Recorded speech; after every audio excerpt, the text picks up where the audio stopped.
जिंदगी है मगर पराई है, ये कहा उनको समझ आई है, ये कहा उनको समझ आई है। जिंदगी है मगर पराई।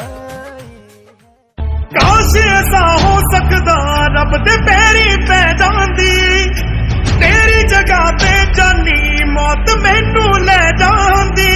जो तू न मिला मानेंगे वो दहलीज नहीं होती, रब नाम की यार यहाँ कोई चीज नहीं होती। तू सब जानदा है मैं छड्ड नहीं सकदी तेनू, तेरी याद ने उंगलां ते रोज नचाना मैनू।